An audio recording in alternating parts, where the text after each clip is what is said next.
A relic that ignored all species was tested. The human girl asked why it tracked her movement. The strange object sat in the middle of the research room, doing absolutely nothing. Scientists from across the galaxy had been studying it for months, and they were all very frustrated. The artifact was a large sphere made of crystal. It was about as tall as two people standing on top of each other.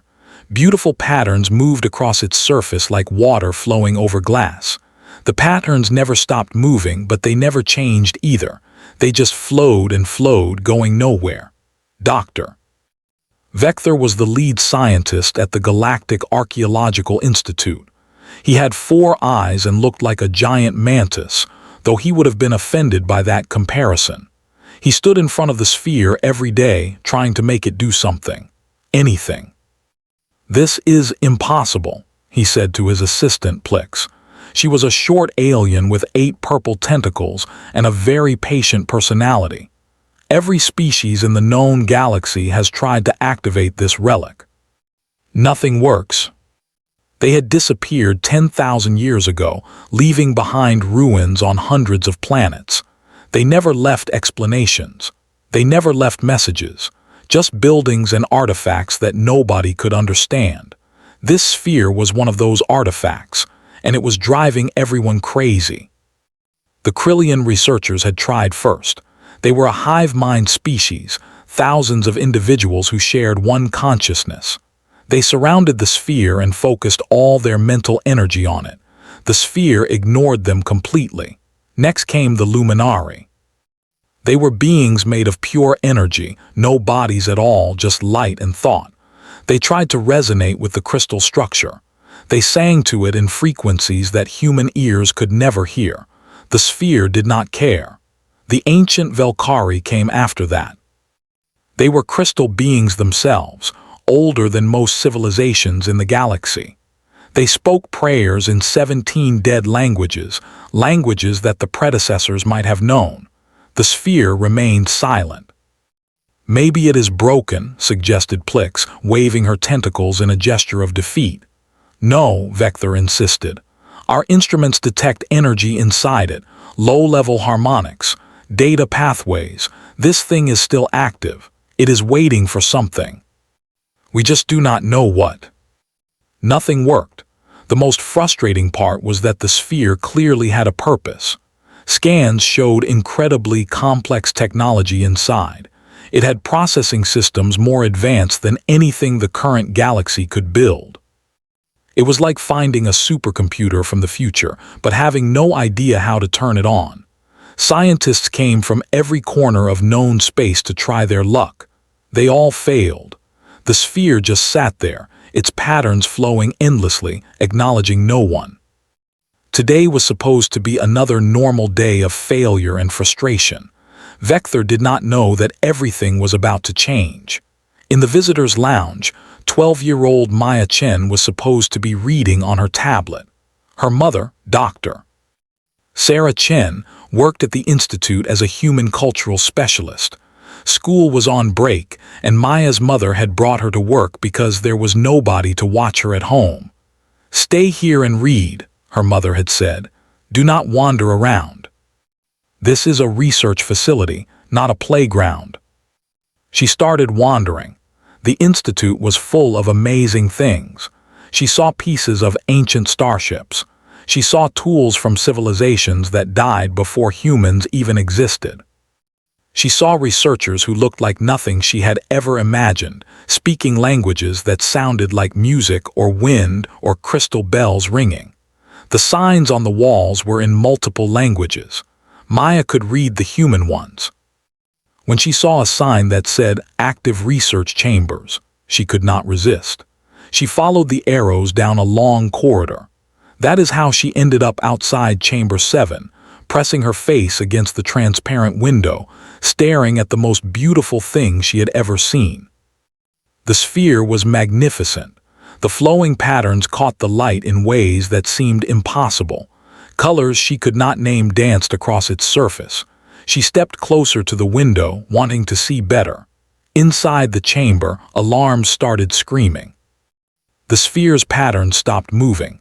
For the first time in months, they froze completely. Then, like a flower opening to the sun, the sphere came alive. Lines of light shot out from its surface. Geometric shapes appeared in the air around it, rotating slowly. Nodes of brightness connected to each other, forming a three-dimensional constellation. Vector jumped so hard he nearly fell over. "What is happening?" he shouted. Plix was frantically checking her instruments. "I do not know. I was not doing anything." The geometric patterns rearranged themselves into what looked like a tracking system. Lines extended from the sphere, pointing towards something. When Maya unconsciously took a step to the left, the lines followed her movement. Vector's 4 eyes went wide. He slowly turned to look at the viewing window, at the human child standing there, her mouth open in shock. "By all the stars in the void," he whispered, "it is tracking her." His name was Sormeth, and he was one of the oldest Velkari in the galaxy. His body was made of living crystal that sparkled with rainbow colors under the lights. He had seen thousands of years pass, and very few things surprised him anymore. This surprised him. "Explain this situation to me again," Sormeth said, his voice sounding like wind chimes. "The relic showed zero response to any species for 3 months. Then a human child walks past the window and it activates." He pulled up a holographic screen showing data from the sphere. "It tracks her. Watch this." He gestured to Maya through the window, asking her to move to the right. She did, feeling very nervous with everyone staring at her. Inside the chamber, the sphere's light patterns shifted. The tracking lines followed Maya's movement perfectly, like a spotlight that would not let her go. "What happens when she leaves?" Sormeth asked. "It returns to sleep mode in about 47 seconds, Vector explained. Maya sat in a chair someone had brought for her. She was surrounded by scientists from a dozen different species. They were all trying very hard not to stare at her like she was a science experiment. She felt like one anyway. Her mother had rushed to Chamber 7 in a panic. "Doctor." Sarah Chen thought Maya had gotten into terrible trouble. Instead, she found scientists asking permission for Maya to help with the most important archaeological discovery in a century. "I do not understand," Sarah said, keeping her hand protectively on Maya's shoulder. "Why her? Why humans at all? Can I ask something? But should we not ask why it is tracking me now? I mean, the relic is 10,000 years old, right? And humans have only been traveling in space for about 100 years. How could it even know what a human is?" Plix's tentacles started trembling with excitement. "The child makes an excellent point.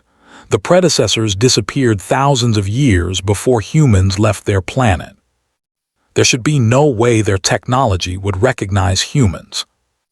Maybe they tracked specific traits, genetic patterns, evolutionary characteristics, something that humans have that makes their technology respond. With your permission, Dr. Chen, we would like to scan your daughter. We have genetic samples from over 4,000 species in our database. If there is a common trait, something that explains why the relic responds to her, we must find it. It is your choice, sweetheart." She thought about the predecessors who had built something that could last 10,000 years. She thought about being part of something important. "Okay," she said, "but can I ask it a question first?" "The relic does not communicate. It only tracks movements." Monitoring devices beeped and flashed in patterns she did not understand. The air felt different inside, somehow heavier and more important.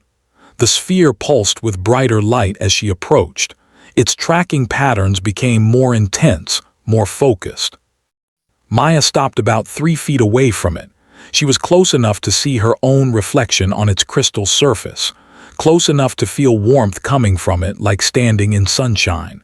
"Hello," Maya said, feeling silly but determined. "My name is Maya. Everyone wants to know why you are watching me.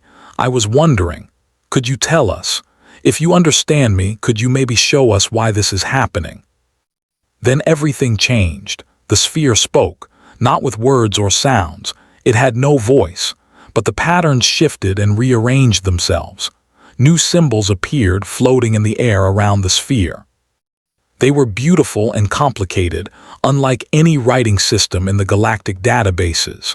And somehow, looking at them, Maya understood.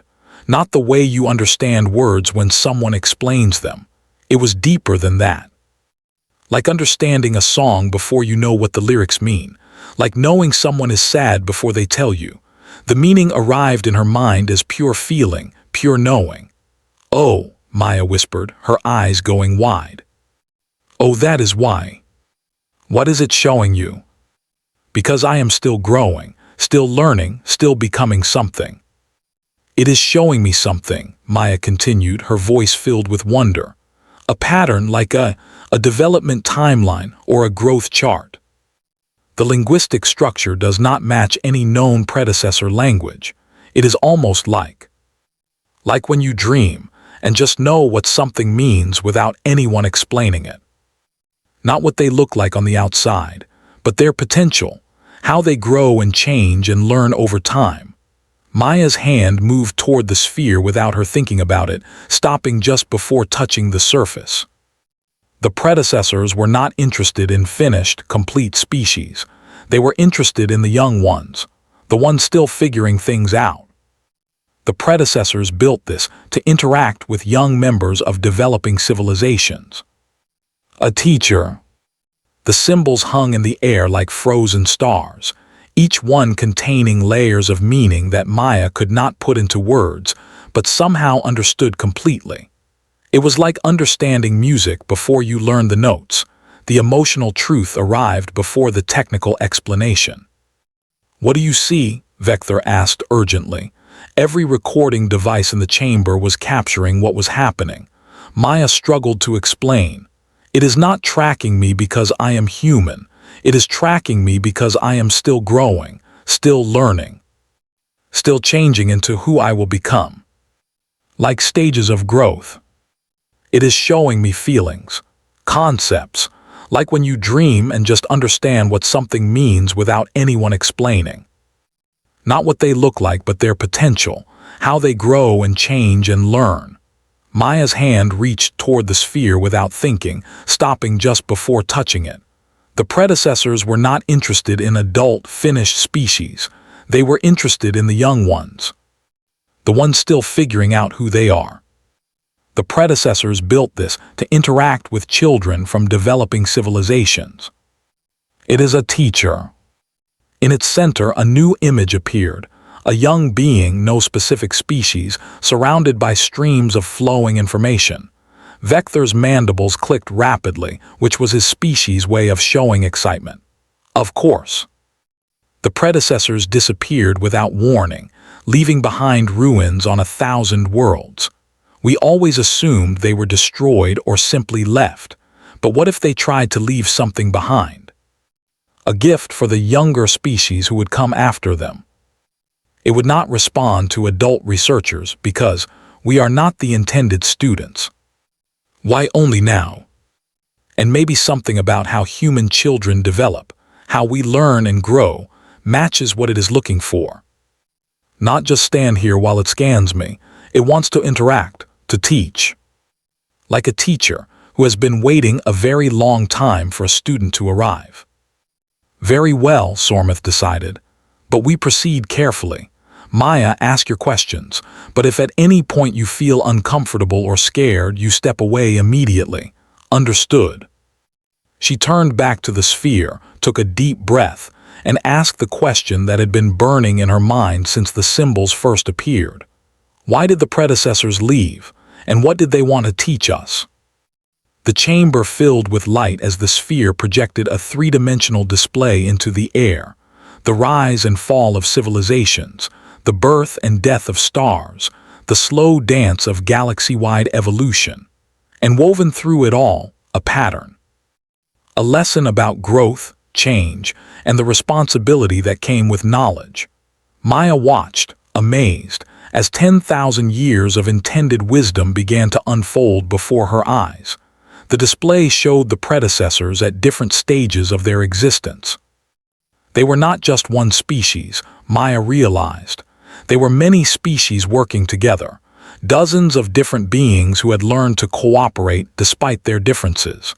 They discovered something important, Maya narrated for the others who could not see what she was seeing. They learned that civilizations follow patterns.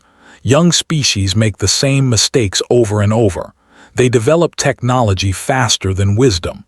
They compete instead of cooperate, and usually they do not survive. The theory that there are developmental stages where civilizations typically destroy themselves. So they created these. She gestured to the sphere, teaching devices, left across the galaxy in places where young civilizations would eventually find them, programmed to activate when the time was right. Why not teach the adults who have power to make changes? One path showed adults of various species examining the teaching devices, their minds already set in fixed patterns, resistant to new ideas. The other showed young beings, minds still flexible, able to absorb new ways of thinking. Because adults have too much invested in doing things the old way, Maya said softly. The predecessors tried teaching established civilizations and it never worked. The leaders were too proud, too certain they already knew everything. But children, we are still learning how to think. We can change. Teaching the young who would become future leaders, scientists and philosophers. They want to teach me about balance, Maya said, her voice filled with wonder. About how civilizations need to grow their wisdom at the same rate as their technology. How to recognize warning signs when you are heading toward danger. How to. There is so much. It is like trying to drink from a waterfall.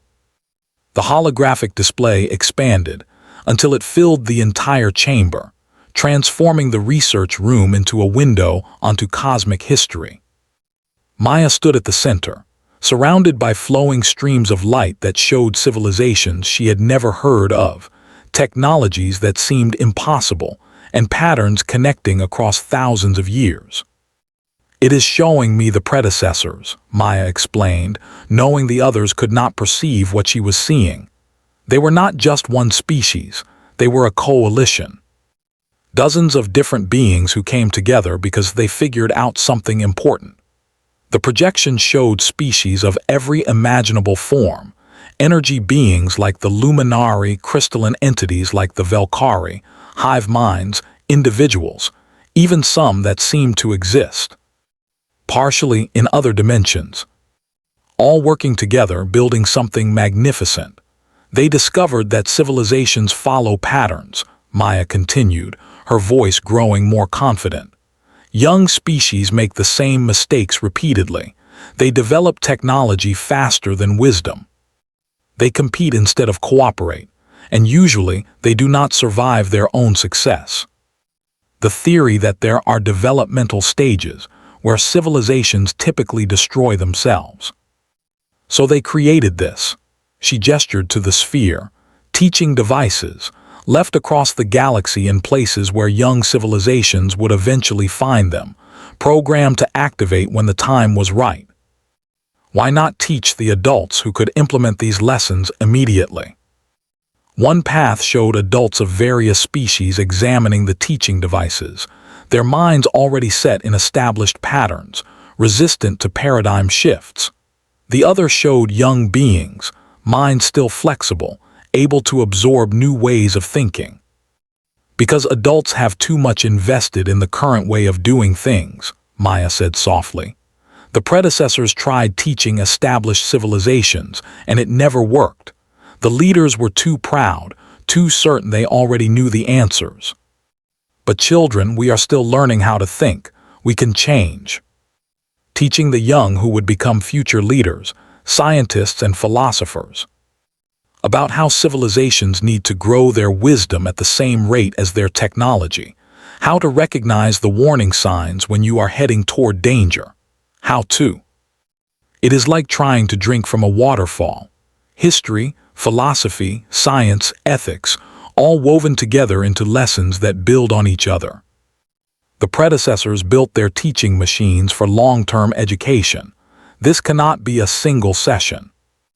like a curriculum designed specifically for how my mind works. It will take time, years maybe, to learn everything it wants to teach me. She looked up at the director. But I do not think I am supposed to learn it alone. Not with the same intuitive clarity Maya experienced, but readable nonetheless. Languages from across the galaxy began appearing alongside the symbols, translations, approximations, attempts to bridge the gap. It is adapting, Vector breathed in amazement, creating interfaces for multiple species simultaneously. Maya serves as the primary student, the activation key, but once engaged, it can teach anyone willing to learn. The predecessors knew that the greatest lessons are learned in community, Maya said, understanding flowing through her. They did not want to create isolated geniuses. They wanted to foster a generation that could work together, that understood both their own species' perspective and everyone else's. You have unlocked something that could change the entire galaxy. Every species with children could benefit from this knowledge. You said civilizations usually fail because they develop too fast, right? Because they get powerful before they get wise. Well, what if sharing all your knowledge makes us develop too fast? What if we are not ready for it? It was a question none of the adult researchers had thought to ask, perhaps because they were too excited about the possibilities to consider the dangers. The sphere's response was slow and deliberate. The holographic display shifted to show civilizations that had received the predecessors' teachings. Some thrived, using the knowledge to navigate their dangerous developmental stages. Others faltered, overwhelmed by information they could not properly understand or use. It has happened before, Maya whispered. Some species were not ready. They took the knowledge but did not have the wisdom to use it properly. Humanity, the Galactic Institute, everyone. It will not force the knowledge on anyone. It is offering to teach, but we have to choose to learn, and we have to be honest about whether we are ready. A test of wisdom before the wisdom is granted. The predecessors were indeed thoughtful teachers. Do we take the risk? Representatives from every major species arrived to examine the sphere, to witness its activation in Maya's presence, and to discuss the implications of what they had discovered. Maya sat through most of the meetings, feeling very small in rooms full of adults making very big decisions. Her mother stayed close, protective, but also proud of how thoughtfully Maya engaged with the questions posed to her. The Luminari delegation argued for immediate, full access to the sphere's knowledge. We have been searching for guidance on managing our energy transition crisis for decades. The predecessors might have the answers we need. Wisdom cannot be rushed. Our species learned this through painful experience. We should proceed slowly, carefully. Perhaps that is the predecessor's intended method, knowledge tempered by the innocence and caution of youth. Standing on a platform so she could be seen by all, she clutched a datapad containing notes she had made during the proceedings.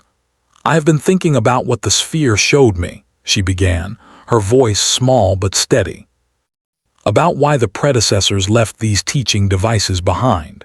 They could have just left instructions, databases full of information for us to find. But they did not. They made something that only works with children, that requires patience and time. I think that was intentional. They help you learn how to find answers yourself. But also, I think we need to remember that I am not the only kid in the galaxy. The sphere responded to me because I am human, and I am the right age and maybe some other factors we do not understand yet. But there must be millions of young people from all different species who could learn from it too. We could establish an institution specifically for young learners, with the sphere at its center. And it would not just be about learning facts. The sphere wants to teach us how to think, how to solve problems, how to work together. Those are skills everyone needs, no matter what species they are. But Maya would need to remain involved, yes, as the activation key, as the primary student. I want to know more.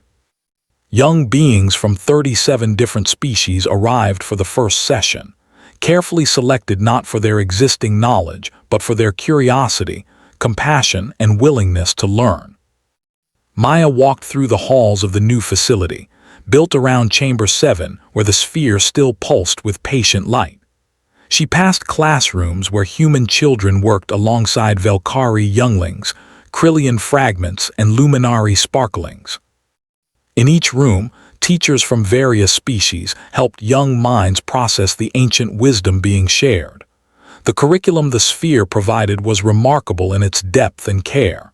It taught mathematics through the lens of cosmic harmony, science through the story of stellar evolution, ethics through the examination of civilizations that had faced and overcome their challenges. Each lesson built on the previous one, creating understanding layer by layer. But perhaps most importantly, it taught the students to teach each other. Young humans helped explain concepts of individual growth to hive-minded species. Energy beings illuminated ideas about transformation for crystalline students. Every species brought their unique perspective, and every perspective enriched the learning. Maya stood before the sphere now, joined by her closest friends from the academy. A Velkari named Shimra who sparkled when excited, a Krillian fragment called Seven of Thoughtful, and a Luminari wisp named Gleam. Together, they had become the sphere's primary study group, the first students to complete its foundational curriculum. "Ready for today's lesson?" Seven of Thoughtful asked, their collective voice harmonizing with anticipation. "The sphere indicated it wants to teach us about the great unity," Shimra chimed. "The moment when the predecessors first came together despite their differences. Given that we can barely decide where to have lunch together. Together, we can understand things that none of us could figure out alone." The symbols appeared, rearranged themselves into that day's lesson, and began to teach. Outside the academy, the galaxy continued its ancient rotation. Species competed, cooperated, struggled, and grew. Challenges loomed on the horizon: environmental problems, resource conflicts, technological dilemmas that would require wisdom to navigate. But in one chamber, surrounded by the patient light of a 10,000-year-old teacher, a group of children from across the stars learned together. They asked questions. They challenged each other. They made mistakes and learned from them. And slowly, carefully, exactly as the predecessors had hoped, they became wise. The sphere tracked Maya's movement not because she was special, but because she was ready. Ready to learn, ready to grow, ready to help carry forward a gift that had waited thousands of years for its moment. In asking why, she had found her answer. In accepting the invitation to learn, she had changed everything. The future belonged to those willing to be students. And the lesson had only just begun.